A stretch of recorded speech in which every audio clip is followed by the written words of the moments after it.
Equity share capital का balance निकाला। Equity share 10 rupees का, ये जो ओल्ड कैपिटल है ये डेबिट हुआ है, मतलब ये कैंसिल हो गया है, तो इसको कंसिडर ही नहीं करो, ये जीरो हो गया है।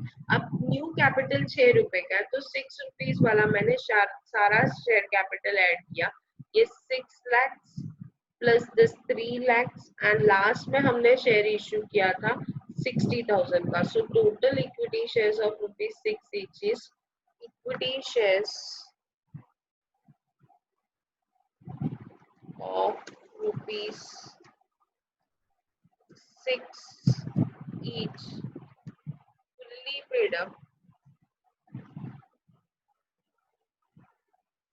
that is 9,60,000। समझ में आया? Any doubt? क्या किया, share capital, equity share capital जहां जहां क्रेडिट था उसका टोटल किया। देखो लाइबिलिटी साइड के आइटम का जब भी आपको बैलेंस निकालना है ना, तो क्रेडिट ऐड करना है, डेबिट माइनस करना है। नेक्स्ट, अभी प्रेफरेंस शेयर कैपिटल पे आते हैं। ये 10% प्रेफरेंस शेयर कैपिटल डेबिट हुआ है, बैलेंस शीट में क्रेडिट था और यहाँ पे डेबिट हुआ है, मतलब ये तो कैंसिल हो गया। वो 5 लाख और ये 5 लाख माइनस होके कैंसिल हो गया। अब उसकी जगह पे क्या आया है, 12% preference share capital face value 2 and amount is 1 lakh. So हम लोग वही लिखेंगे यहाँ पे, 12% preference share capital of ₹2 each, that is amount देखो कितना है यहाँ पे 1 लाख, तो मैंने यहाँ पे 1 लाख, यहाँ पे 1 लाख लिख दिया। तो now my total share capital is 960 plus 1 lakh is 10,60,000। और किसी एंट्री में प्रेफरेंस शेयर कैपिटल नहीं है, प्रेफरेंस शेयर कैपिटल सिर्फ यही एंट्री में, इसके लिए मैंने इसी को यहाँ पे कंसीडर किया।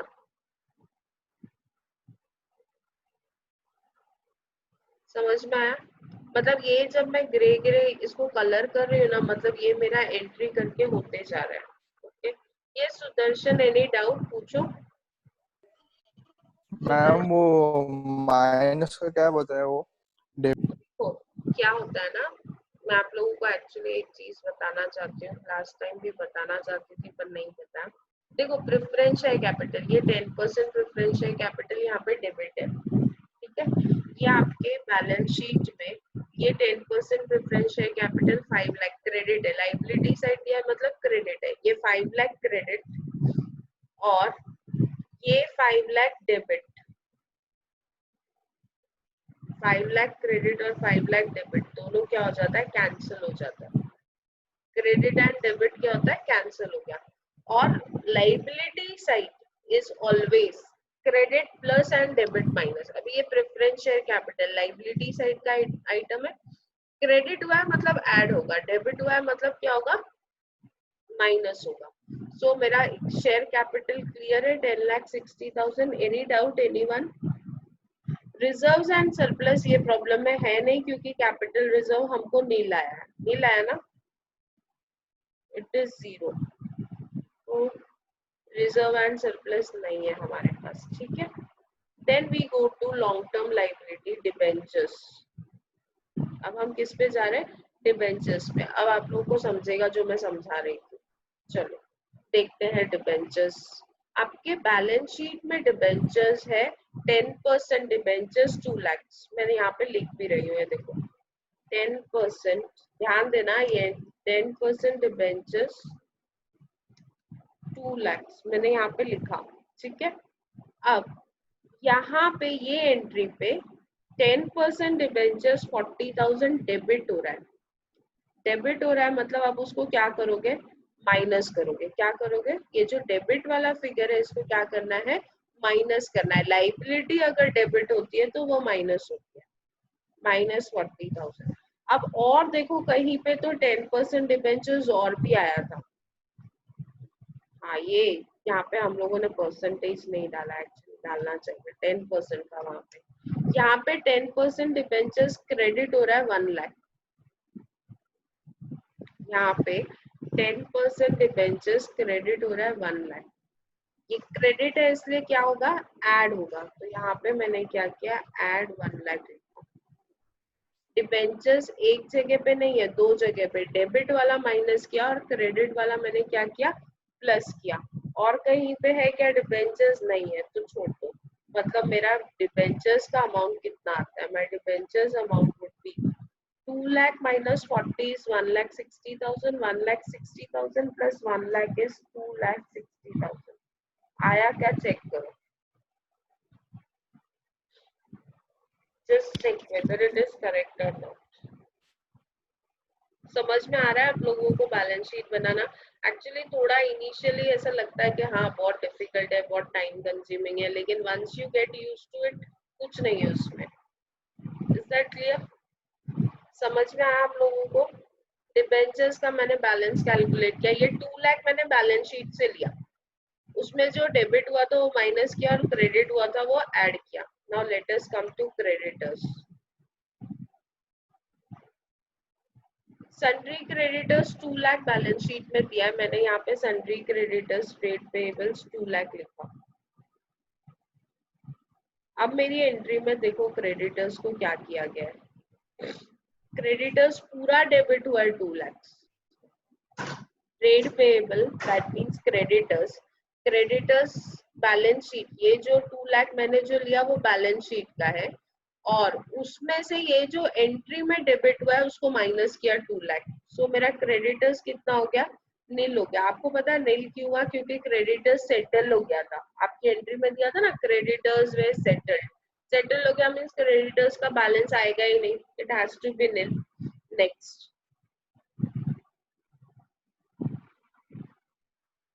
Coming on the liability side, देखो प्रेफरेंस शेयर कैपिटल हो गया, इक्विटी शेयर कैपिटल हो गया, डिबेंचर्स हो गया, सन्ड्री क्रेडिटर्स भी हो गया। अब ये अदर लायबिलिटीज 7 लाख, वो अदर लायबिलिटीज को टच ही नहीं किया है हम लोगों ने, तो वो other liabilities as it is रहेगा। अदर लायबिलिटीज से रिलेटेड कोई एडजस्टमेंट नहीं थी, तो other liabilities will be as it is and the amount of other liabilities is कितना है, 7 लाख।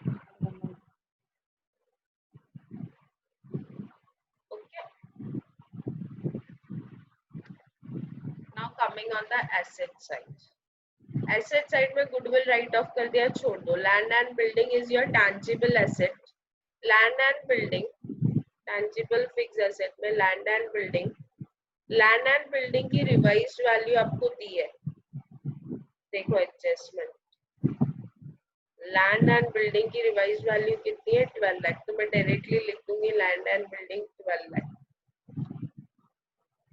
तो मेरा लैंड एंड बिल्डिंग कितना हुआ, 12 लाख, एक ही एसेट है। नेक्स्ट, टैंजिबल एसेट में इन्वेस्टमेंट्स भी आता है, इन्वेस्टमेंट्स को हमने टच ही नहीं किया है।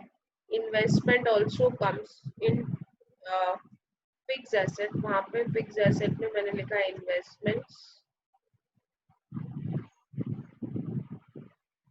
Investments is 5 lakh. जिस चीज को मैं कुछ कर नहीं रही हूँ उसको मैं एज इट इज लिखूंगी, ओके। इन्वेस्टमेंट्स 5 लाख, ये फिक्स एसेट में आता है। Next, coming to stock that is inventory, inventory की रिवाइज्ड वैल्यू देखो कितनी दी है। इन्वेंट्री के लिए क्या बोला था, रिड्यूस बाय 20%, मतलब 80,000 रिड्यूस करना है। स्टॉक है 4 लाख, 4 लाख में से 80,000 रिड्यूस किया, 4 लाख में से 80,000 रिड्यूस करेंगे तो कितना आएगा, 3,20,000, ओके। ये प्रॉब्लम में डेटर्स नहीं है, मैंने डेटर्स का कॉलम हटा दिया, ठीक है। अब देखते हैं क्या है, पब्लिसिटी एक्सपेंसेस और प्रिलिमिनरी एक्सपेंसेस भी हमने राइट ऑफ कर दिया। अब बचा क्या, सिर्फ कैश, अब बचा क्या है, सिर्फ कैश बचा है। चलो कैश पे जाते हैं, कैश एंड कैश इक्विवेलेंट। आपके प्रॉब्लम में कैश बैलेंस दिया ही नहीं है, देखो नो बैलेंस, कैश बैलेंस है ही नहीं, तो मैंने यहाँ पे बैलेंस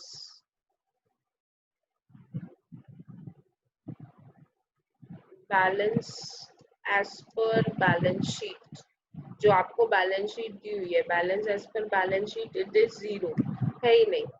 अब देखते हैं हमारे प्रॉब्लम में बैंक बैलेंस है कहाँ पे। Let us check. First entry में बैंक नहीं यूज हुआ है, सेकेंड एंट्री में नहीं हुआ है, थर्ड एंट्री में नहीं, फोर्थ में नहीं, फिफ्थ में भी नहीं, सिक्स्थ में।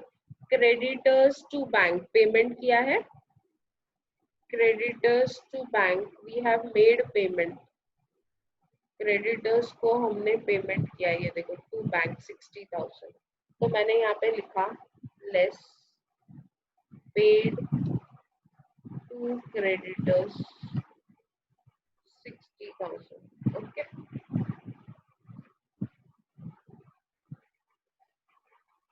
नेक्स्ट। उसके बाद यहाँ पे मेरे पास पैसा आया है 60,000। कहाँ से आया है ये money? From where did I got this money? ये बैंक अकाउंट डेबिट 60,000 मुझे कहाँ से मिला? इश्यू ऑफ शेयर से। एड डेबिट है इसलिए add issue of shares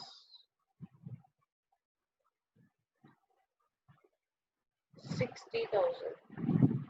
60,000 minus किया और 60,000 प्लस किया तो अल्टीमेटली कैश बैलेंस भी कितना हो गया? 0 हो गया। ये 60,000 माइनस है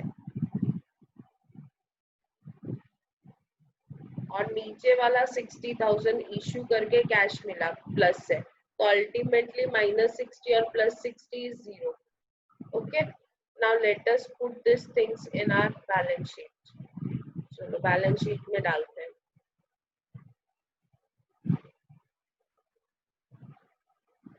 अदर लाइबिलिटी डाल लिखा है ना, वो वैसे ही रहेगा ना। अदर लाइबिलिटी जो बैलेंस शीट में दिया था सुदर्शन, उसको हमने कुछ किया ही नहीं है तो वैसे ही रहेगा। देखो ना, अभी मैं डाल रही हूँ ना, आपको वो समझेगा।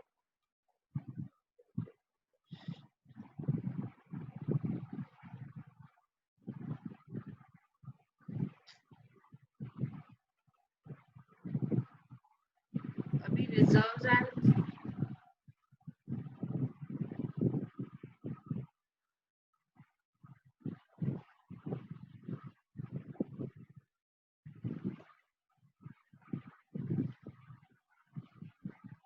मेरे पास फॉर्मेट रेडी है। आप लोगों के पास अगर फॉर्मेट रेडी होगा तो आप लोग को प्रॉब्लम नहीं होगी। मेरे पास क्या था, पिछले प्रॉब्लम का फॉर्मेट रेडी था, इसलिए मैं फटाफट अभी बुक करूंगी।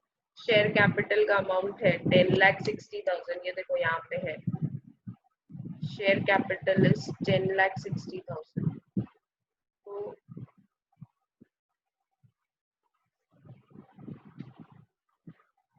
Share capital 10,60,000। Okay, reserves and surplus nil है तो नील। टोटल हो गया shareholders fund 10,60,000। Long term liability, long term liability का नोट नंबर क्या है देखो, 4 and amount is 2,60,000।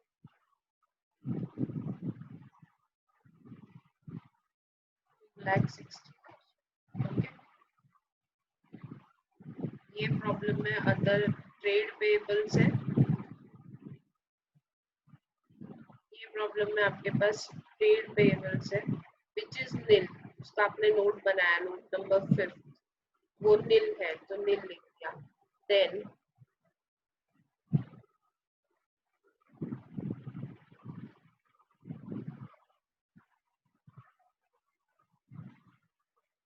then other liabilities,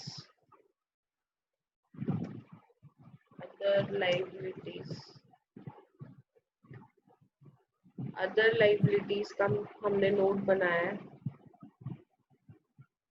other liabilities 6, note number 6 and amount is 7 lakhs।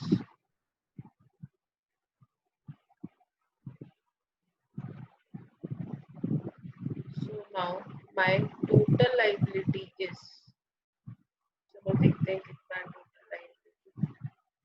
10,60,000 share capital plus reserve plus long term liability 2,60,000 and 7 lakh 20,20,000।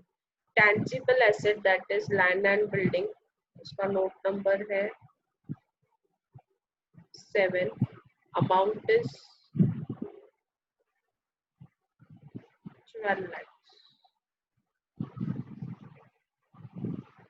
And इसी में investment भी आएगा, fix asset में ही आता है इन्वेस्टमेंट भी। इन्वेस्टमेंट जिसको हमने कुछ नहीं किया है, इन्वेस्टमेंट का बैलेंस है, आप जिसमें हम लोग कुछ नहीं कर रहे हैं ना, वो अगर आप नोट टू अकाउंट्स नहीं भी बनाओगे और डायरेक्टली लिख दोगे ना तो भी चलता है। इन्वेस्टमेंट का amount 5 lakh, so 12 lakh plus 5 lakh is 17 lakhs.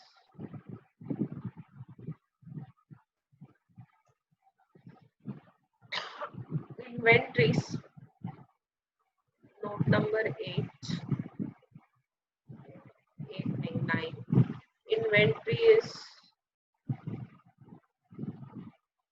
3,20,000. Trade receivable ये प्रॉब्लम में है ही नहीं, तो डैश डाल सकते हैं आप। एंड कैश इक्विवेलेंट का हमने नोट नंबर 3 बनाया था,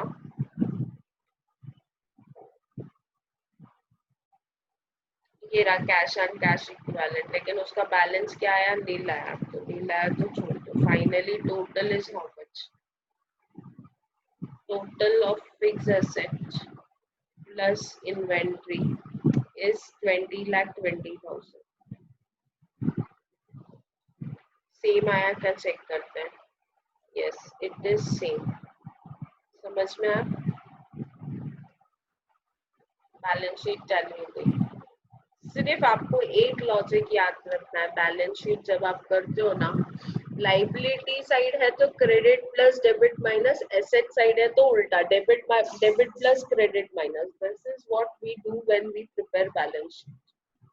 आज 1 घंटे में देखो हमारी जर्नल एंट्रीज भी हो गई और हमारी बैलेंस शीट भी हो गई है। Only you have to remember, मैं यहाँ पे लिख देती हूँ, अगर लाइबिलिटी साइड वाला आइटम है, लाइबिलिटी है तो क्रेडिट प्लस एंड डेबिट, ये बहुत बार मैं बता चुकी हूँ, मैं इसे बताती हूँ। और अगर एसेट साइड वाला आइटम है, एसेट साइड वाला आइटम है तो debit plus and credit minus.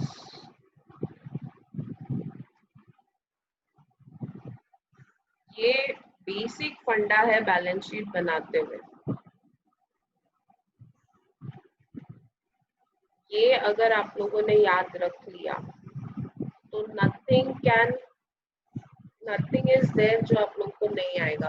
ये आप लोगों को हमेशा याद रखना है, ओके। ये फंडा पे हमारी बैलेंस शीट बनती है। This is the fundamental on which we prepare our balance sheet.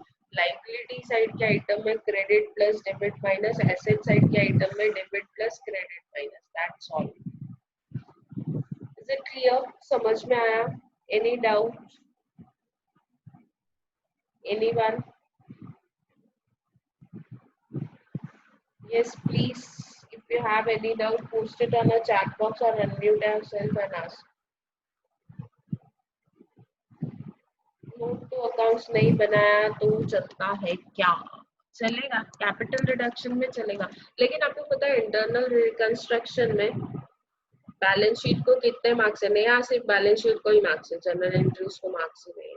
अभी बेसिकली क्या होता है पता है कि आप लोग को ऐसा लगेगा कि ये हम क्यों कर रहे हैं। आपको मैं बोल रही हूँ ना घड़ी घड़ी, इंटरनल रिकंस्ट्रक्शन में ये आने वाला ही नहीं है। I am repeating it again and again, ये बैलेंस शीट बनाने नहीं आएगा।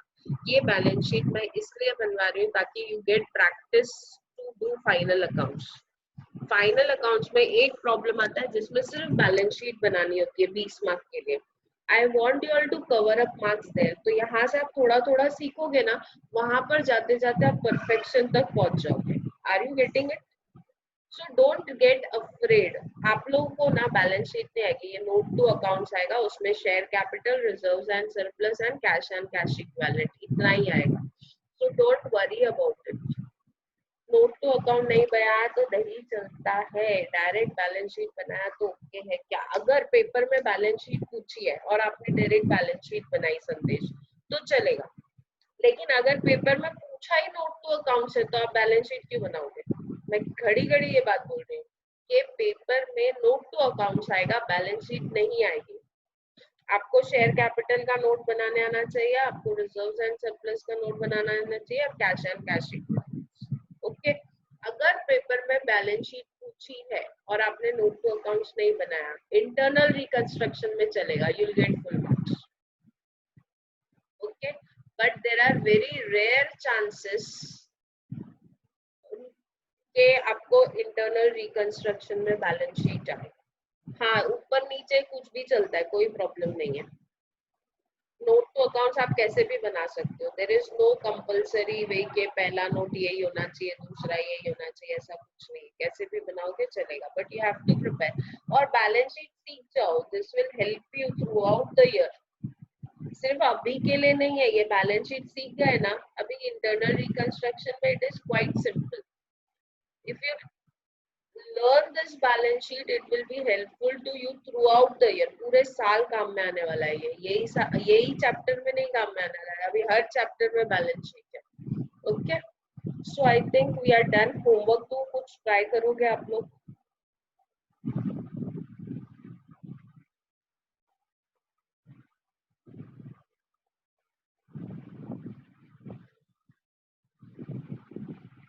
प्रॉब्लम नंबर 6 शायद हमने नहीं किया है, 5th तक किया था, 6th नहीं किया है।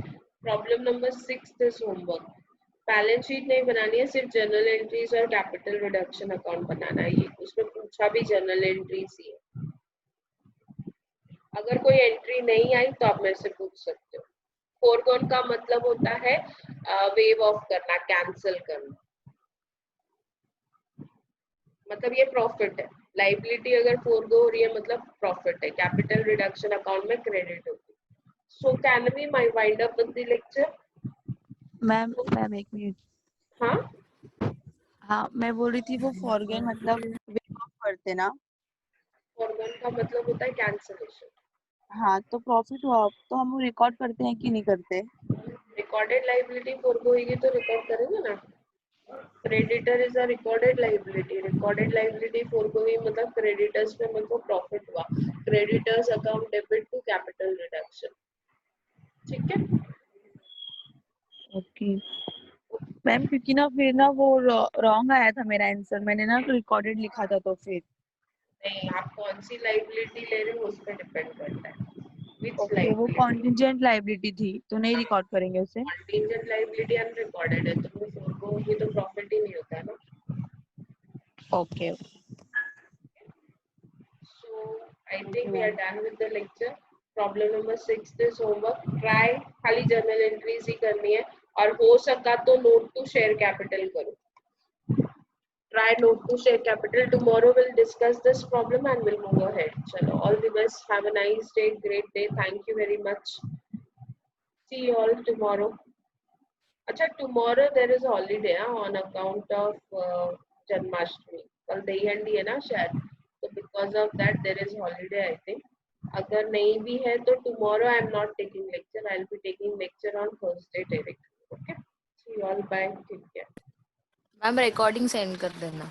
हाँ.